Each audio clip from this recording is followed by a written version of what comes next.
बिहार आ रहे हैं हम 13 मई से। तो एयरपोर्ट पे घेराव में करने का काम कर रहा है। पूरा सेना अपना तैयार है। जोकर सेना, अरे हाँ भाई, एडिडास का जूता में देखे एबीबास लिखा हुआ है। तो हमारा ताकत भी देख लेंगे। वो भी अपनी ताकत का आजमाइश कर लें। जो भूल रहे हैं कि बिहार में सरकार किनकी है। ये पटना आज भी राजधानी किसके कब्जे में है, आपको उस दिन पता चल जाएगा। बिहार आ रहे हैं हम। है कौन बाबा बाटा? पप्पू यादव की बात क्यों कर रहे हैं आप? वो भैया हमारे हैं बंडमरू। हमारा खून जो है ना वो खौल जाता है।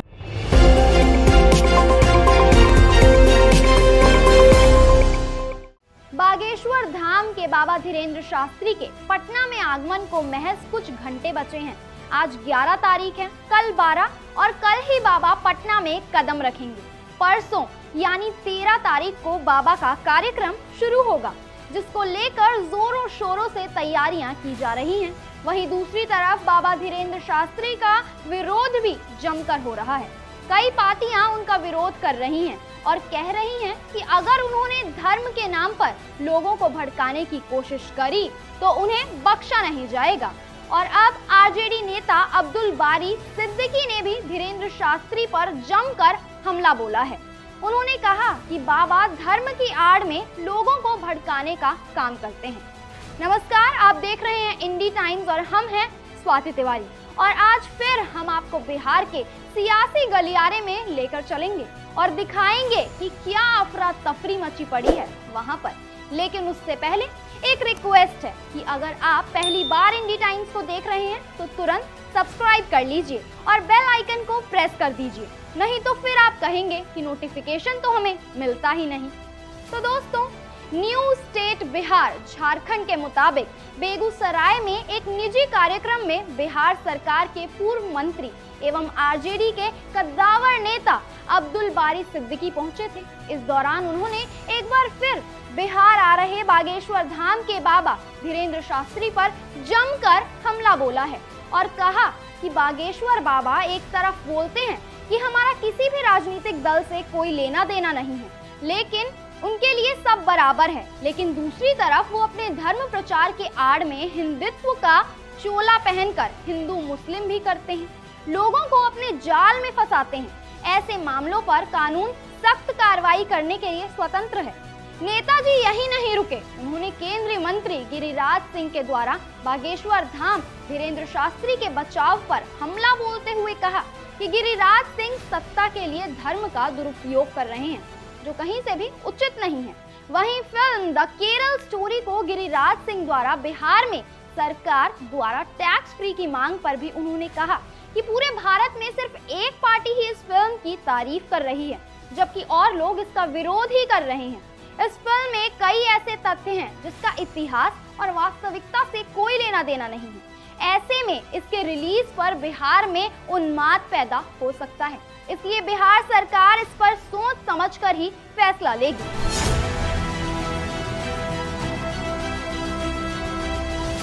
अब आपको बाबा के आने का एक पोस्टर दिखाते हैं। आपके स्क्रीन पर एक वीडियो चल रहा है। वीडियो में साफ दिख रहा है कि पटना में एक शख्स बाबा बागेश्वर के पोस्टर को फाड़ रहा है। वीडियो में युवक का चेहरा नहीं दिख रहा है, इसलिए उसे पहचानना मुश्किल है, लेकिन इसे लेकर सियासी हंगामा बढ़ सकता है। आप भी देखिए ये युवक कैसे पोस्टर को फाड़ रहा है।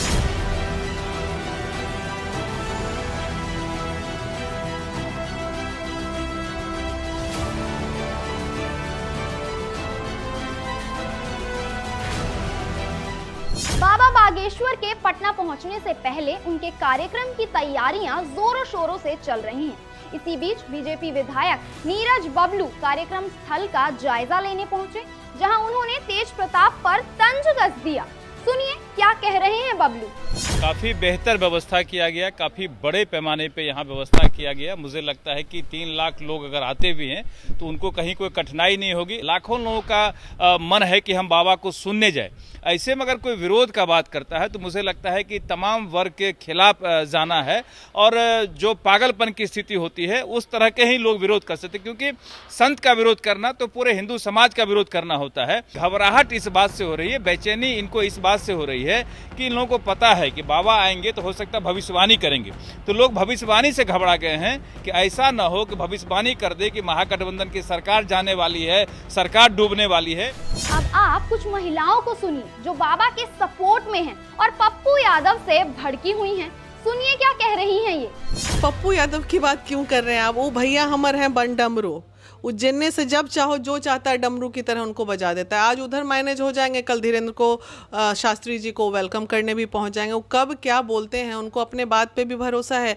पल में तोला पल में मासा वाला उनका कैरेक्टर है, तो उनकी बात को तो लगाने ही का नहीं है। बिहार को लोकतंत्र से अलग करके तालिबानी रूल की तरफ ले जाया जा रहा है। लोग ये कह रहे हैं कि हम बिहार के राजा हैं, हम जो कहेंगे वही होगा। राजा को राजा मानने वाला भी तो लोग चाहिए ना, कोई मान ही नहीं रहा है, जबरदस्ती का राजा लोग बने हुए हैं। हमारे बिहार के अतिथि हैं, चाहे अच्छे हों या बुरे हों। अगर कुछ लोग संत मान रहे हैं, जो जिनका जो आस्था है, हमें एक आम आदमी की तरह हमें कोई भी बिहार आते हैं, अतिथि का स्वागत करना हमारा कर्तव्य है। तो आए, बहुत लोग की आस्था है भाई, ऐसी क्या बात है जिनके लिए 3 लाख लोग हर दिन खड़े हो रहे हैं, तो शायद कुछ होगा। बिहार के लोग इससे ज़्यादा अवगत होंगे। एक मुसलमान महिला होने के नाते अगर आपको मिलता है मौका कि आप उनसे मुलाकात कर पाएँ तो क्या जाइएगा मिलने? देखिए, मैं मुसलमान और हिंदू वाली बात मेरे सामने तो मत कीजिए। हमको ये मतलब जब कोई हमारे पास सामने सवाल करता है ना कि हिंदू और मुसलमान, तो हमारा खून जो है ना वो खौल जाता है, क्योंकि हिंदू मुस्लिम तो ये बात लाने ही नहीं चाहिए। अरे भाई, वो भी इंसान है, हम भी इंसान हैं। और कोई अगर कोई अगर आ रहे हैं, हमारे मौलवी साहब जो होते हैं, जो हमारे मतलब हमारे कारी, अगर कोई आ रहे हैं और उनको रोका जाए तो हमको भी तकलीफ होगा ना, उनको भी, आप लोगों को भी तकलीफ होगा। तो हिंदू मुस्लिम नहीं कीजिए। हाँ, आ रहे हैं, आने दीजिए और उनका स्वागत कीजिए। आप लोग देख लीजिए कि हो सकता है इससे बिहार हमारा विकास करेगा। वहीं हिंदू सेना ये कह रही है कि बाबा बागेश्वर हवा है, कोई रोक नहीं सकता। विरोधियों पर टूट पड़ी हिंदू सेना, सुनिए आप भी। बागेश्वर धाम के धीरेन्द्र शास्त्री जी बिहार आ रहे हैं, बिहार के लिए गौरव की बात है। हम लोग तो बहुत हर्षोल्लास के साथ इंतजार कर रहे हैं। इससे ज्यादा और क्या कहेंगे कि हम लोग के लिए खुशखबरी है, खुशी की बात है कि धीरेन्द्र शास्त्री पहुंच रहे हैं बिहार। ये आप हमको बताइए कि जो ये बात कह रहे हैं वो ये कैसे तय करेंगे कि धीरेन्द्र शास्त्री आने से पहले क्या एयरपोर्ट पर बात कर लेंगे, एरोप्लेन में हिंदू मुस्लिम का? आप पहले ही कैसे रोक लीजिएगा उनको?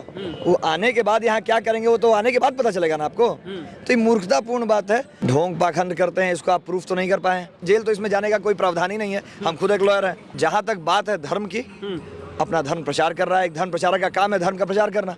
और दूसरी बात कि हिंदू मुस्लिम तो उन्होंने कभी आज तक हमने नहीं दिखाया किया है। हाँ, हिंदू राष्ट्र की बात वो करते हैं। अरे हिंदू राष्ट्र तो है ही ना, हिंदुस्तान नाम पड़ गया, हिंदू राष्ट्र बोल देने में आपको बुरा ही लग रहा है? जिस समय बाबर यहाँ आ रहे थे उन्होंने हिंदुस्तान का नाम दिया था हिंदुस्तान ना। क्यों दिया था? क्योंकि हिंदुओं का स्थान था।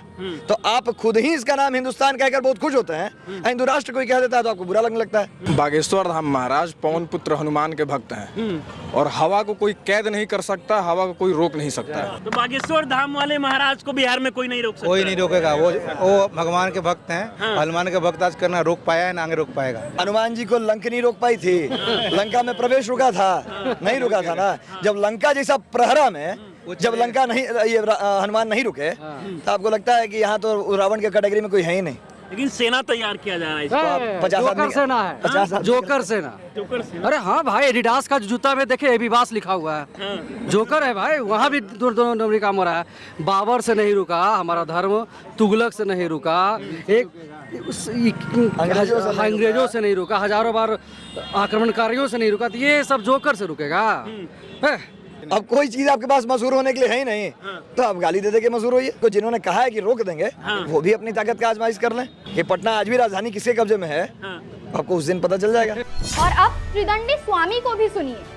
मनसा वाचा कर्मणा अगर संत का कोई अपराध कर दे और उसका केस हमारे पास आ जाए तो 3 दिन में अधिक से अधिक 3 महीने के अंदर उसको भोगना पड़ता है। तो इससे तेज प्रताप को सोचना चाहिए किसके पास एक केस आया है। हमारे पास जो केस आया 3 महीने के अंदर इसको भोगना पड़ेगा। सबसे पहले तो जो रोगी है उसकी दवा अगर अच्छी नहीं मिले तब तक रोग उसका ठीक नहीं होगा। ठीक ना, आज तक नेताओं से लड़ा है वो, पहली बार जीवन में वो संतों से लड़ रहा है। उसका बाप आज तक संतों से लड़ा नहीं। बिना विचारे जो करे सो पाछे पछताए, काम बिगाड़ो आप में जग में जाए हंसाए, वही इसकी स्थिति है। एक तो स्वयं अपना बिगाड़ लिया ये, और जग में इसी की हंसी है। बागेश्वर वाले बाबा धीरेन्द्र शास्त्री हो या गंगापुत्र श्री लक्ष्मी नारायण जी हो, आप हो, मतलब ये लोग एंटी विचारधारा के जो लोग हैं वो बोलते हैं कि बस ये अपने धर्म का प्रचार करते हैं और दूसरों को नीचे दिखाने का प्रयास करते हैं। आज भी कितने यादवों का हमारे पास फोन आया कि स्वामी जी आप मिला दें उनसे धीरेन्द्र शास्त्री से। हमने चल सन भाई सब कर भेंट हो जाए। तुम तपस्वाध्याय निरतम तपस्वी वांगवामृतम, तपस्वाध्याय में निरत है, इतने बड़े बड़े महापुरुष सब तपस्वी। अरे अभी तेज प्रताप बच्चा है, इसको पता कि हमारे सामने इसका जन्म हुआ होगा, ठीक है ना। ये संतों की नगरी बिहार क्यों जाना जाता है? संतों की नगरी बिहार नहीं, संतों की देवताओं की बिहार स्थली रही है, इसलिए बिहार माना जाता है। और इस मूर्ख को पता नहीं संत का अपराध कर रहा है। तेज प्रताप को उसके पिता से लालू प्रसाद यादव हमें पता है कि स्वयं स्वामी जी महाराज त्रिदंडी स्वामी जी महाराज की शरण में आते थे वो, इसलिए इसको भी आना चाहिए स्वयं शरण में, तभी उसका कल्याण होगा और तभी उन लोगों का प्रोग्रेस। एंटी विचारधारा के लोग हैं वो लोग बोलते हैं कि धीरेन्द्र शास्त्री जहाँ भी आते हैं, बागेश्वर धाम वाले बाबा जहाँ भी आते हैं वहाँ पे हिंदू मुसलमान करते हैं और भड़काऊ भाषण देते हैं। आपको क्या लगता है? और हजारों लाखों सियार अगर घेर लें तो शेर को क्या बिगाड़ सकता है? वो हिंदू राष्ट्र का अपने आप पे हृदय सम्राट बना हुआ बालक, वो शेर के समान दहाड़ता है, और शेर है ही। और सारे संतों का आशीर्वाद उसके ऊपर। 50 गांव यादवों के गांव में हमारी कथा हुई है, और बहुत सारे ऐसे भक्त हैं जो हृदय से बहुत मानते हैं। तो ये थोड़ी है कि वही पूरे यादवों को चला रहे हैं, सारे यादव को ही नहीं चला रहे हैं। क्या बयान दे रहे हैं, तो आपको क्या लगता है कि बाबा को कुछ चमत्कार दिखाने का जरूरत है तेज प्रताप यादव पर भी? क्या ऐसे छोटे बच्चों के सामने क्या दिखाना है? अरे शरण में आ जाए तब तो कुछ नहीं होगा, नहीं आया तब तो उसका विनाश निश्चित है। और एक बात और बता दें, आज पूरे भारतवर्ष के जितने उदंड नेता हैं, ये कितना भी प्रयास कर लें, अधिक समय आने वाला नहीं, मात्र 2027 तक पूरा भारतवर्ष हिंदू राष्ट्र के नाम से जाना जाए। इन सबके बीच एबीपी मध्य प्रदेश ने एक खबर ई-न्यूज पर पोस्ट किया है। इस खबर के मुताबिक बागेश्वर धाम से जनवरी महीने से लेकर अब तक 21 लोग लापता हो चुके हैं। परिजन लापता लोगों की तलाश में पुलिस थाने का चक्कर लगा रहे हैं, तो वहीं कई लोग लापता सगे संबंधियों को खोजने के लिए धाम पर कई दिनों तक टिके रहते हैं। हालांकि अधिकतर लापता लोगों को खोजने में निराशा ही हाथ लगी है। लापता लोगों को ना ही परिजनों को खोजने में सफलता मिल रही है और ना ही पुलिस को इन लापता लोगों के संबंध में कोई सुराग मिल पाया है। खास बात यह है कि बागेश्वर धाम से लापता हुए 21 लोगों में तो 2 नाबालिग लड़कियां हैं, जिनमें एक की उम्र महज 15 साल है, जबकि दूसरी नाबालिग की उम्र 14 साल बताई गई है। इसी तरह एक 38 वर्षीय, एक 22 वर्षीय और एक 48 वर्षीय महिला भी लापता लोगों में शामिल हैं। इसके अतिरिक्त यहाँ से 2 युवा भी लापता हैं, जिनकी उम्र 35 और 25 साल की है। छतरपुर जिले के पुलिस अधीक्षक अमित सांगी के अनुसार बागेश्वर धाम से गायब 21 लोगों में से अब तक 9 लोगों का पता लगाया जा चुका है, जबकि शेष 12 लापता लोगों तक पुलिस पहुंचने तक का भी प्रयास कर रही है। दोस्तों, अब एक बहुत ही अच्छी खबर भी दिखाती हूँ। जमुई के लाल विक्की कुमार पांडे को शौर्य चक्र मिला है। राष्ट्रपति द्रौपदी मुर्मू ने उन्हें सम्मानित किया है। उन्हें अदम्य साहस और वीरता के लिए शौर्य चक्र से नवाजा गया है। 3 पीढ़ियों से पांडे परिवार देश की सेवा कर रहे हैं। बिहार पुलिस से सेवानिवृत्त रमाकांत पांडे के पुत्र विक्की कुमार पांडे को वीरता का सर्वोच्च सम्मान शौर्य चक्र से नवाजा गया है। राष्ट्रपति द्रौपदी मुर्मू ने मंगलवार को सीआरपीएफ में डिप्टी कमांडेंट के पद पर पदस्थापित विक्की कुमार पांडे को ये सम्मान दिया है। सीआरपीएफ के कोबरा 209 बटालियन में डिप्टी कमांडेंट के पद पर पदस्थापित मलयपुर निवासी विक्की कुमार पांडे ने राष्ट्रीय स्तर पर अदम्य साहस का परिचय देते हुए अपनी वीरता का परचम लहराया है। 15 जुलाई 2021 को गुमला के जंगलों में सर्च ऑपरेशन के दौरान कोबरा कमांडो टीम पर नक्सलियों ने हमला कर दिया था। इस दौरान कोबरा बटालियन और नक्सलियों के बीच भीषण मुठभेड़ भी हुई थी। मुठभेड़ करने वाली 209 कोबरा बटालियन टीम का नेतृत्व विक्की कुमार पांडे ही कर रहे थे। अब एक अजब गजब परीक्षा देखिए। नालंदा में 11वीं की परीक्षा का एक वीडियो बड़ा वायरल हो रहा है, जिसमें खुलेआम परीक्षार्थी मोबाइल लेकर नकल करते दिख रहे हैं और स्मार्ट टीवी पर भोजपुरी गाने सुन रहे हैं। मामला इस्लामपुर प्रखंड के एक गांव के उच्च माध्यमिक विद्यालय का है। वायरल हो रहा वीडियो सोमवार का बताया जा रहा है और इस दिन बायोलॉजी की परीक्षा ली जा रही थी। हैरानी की बात यह है कि इस दौरान कोई भी शिक्षक क्लासरूम में मौजूद ही नहीं है। वीडियो में गाना चल रहा है, राशि में बदमाशी लिखल बा तो शरीफ बन कैसे परीक्षा दे भला। देख लीजिए, ये बिहार के सूरमा हैं जो बदमाशी करने ऐसे निकले हैं कि खबर बन जाए। ज्ञान की धरती नालंदा के छात्र भोजपुरी गाने पर 11वीं की परीक्षा दे रहे हैं। शहर बिहार शरीफ और गाना बदमाशी। बड़ी नाइंसाफी है भाई। पवन सिंह के गाने पर छात्र मस्त टीवी पर गाने सुन रहे हैं। एक हाथ कलम उठाकर मोबाइल से जवाबों को उतारने में लगा है और दूसरा हाथ मोबाइल फोन पर जवाब ढूंढने में। भगवान ऐसी परीक्षा तो सबको दिलाए भाई, जिसमें दिल भी लगा रहे, माहौल भी बना रहे और परीक्षा तो पास हो ही जाएंगे। सोचिए जरा, मुख्यमंत्री नीतीश कुमार के जिले में शिक्षा का स्तर कैसा है और परीक्षाओं की क्या व्यवस्था हो रखी है। अब खबर तेज प्रताप यादव की। तेज प्रताप यादव के लिए कल का दिन बिल्कुल ही अच्छा नहीं रहा, क्योंकि फैमिली कोर्ट के फैसले को हाई कोर्ट ने रद्द कर दिया। अब घरेलू हिंसा के तहत होगी सुनवाई। दरअसल बिहार सरकार में मंत्री और लालू प्रसाद यादव के बड़े बेटे तेज प्रताप यादव की मुश्किलें बढ़ सकती हैं। बुधवार 10 मई को पटना हाई कोर्ट में तेज प्रताप और उनकी पत्नी ऐश्वर्या के मामले में सुनवाई हुई। हाई कोर्ट ने फैमिली कोर्ट के फैसले को रद्द कर दिया। उच्च न्यायालय ने इसलिए फैसले को रद्द कर दिया क्योंकि केस घरेलू हिंसा का था, जबकि फैमिली कोर्ट ने हिंदू मैरिज एक्ट के तहत फैसला सुना दिया था। दरअसल 21 दिसंबर 2019 को पटना की फैमिली कोर्ट के प्रधान न्यायाधीश ने घरेलू हिंसा की जगह हिंदू मैरिज एक्ट की धारा 24 के तहत ऐश्वर्या के पति तेज प्रताप यादव को प्रतिमाह 22,000 रुपए के साथ ही मुकदमा खर्च के लिए 2 लाख रुपए देने का निर्देश दिया था। इस पर ऐश्वर्या ने फैमिली कोर्ट के इस आदेश को चुनौती देते हुए हाई कोर्ट में अपील करी थी। उनका कहना था कि उन्होंने इस तरह की मांग ही नहीं की थी। कोर्ट ने उनकी दलील को स्वीकार करते हुए अब फैमिली कोर्ट के आदेश को रद्द कर दिया है। साथ ही निचली अदालत को 3 महीने में सुनवाई पूरी करने का निर्देश दिया गया है। बता दें कि लालू के बड़े बेटे तेज प्रताप यादव की शादी 12 मई 2018 को बड़े धूमधाम से हुई थी। हालांकि 6 महीने में ही रिश्ते में दरार पड़ने लगी। तेज प्रताप यादव ने फैमिली कोर्ट में तलाक का आवेदन दे दिया था। ये मामला सचिवालय थाना भी पहुंचा था। ऐश्वर्या ने आरोप लगाया था कि उनकी सास राबड़ी देवी दहेज के लिए अत्याचार करती है। तेज प्रताप की बहनों पर भी आरोप लगाए गए थे। हालांकि उच्च न्यायालय ने ऐश्वर्या के लिए यह शर्त भी रखी कि वह अब तक तेज प्रताप से प्राप्त सभी राशि को वापस करें, जिस पर अपीलकर्ता के वकीलों ने सहमति व्यक्त की। फैमिली कोर्ट की ओर से 21 दिसंबर 2019 को दिए गए आदेश से ऐश्वर्या को आपत्ति थी। ये आदेश 2018 में तेज प्रताप यादव की तरफ से दायर तलाक के मामले में पारित किया गया था। अब हमारी आपसे एक अपील, आप हमसे किस प्रकार की खबरें चाहते हैं और कहां-कहां की न्यूज़ चाहते हैं, हमें कमेंट करके जरूर बताइएगा।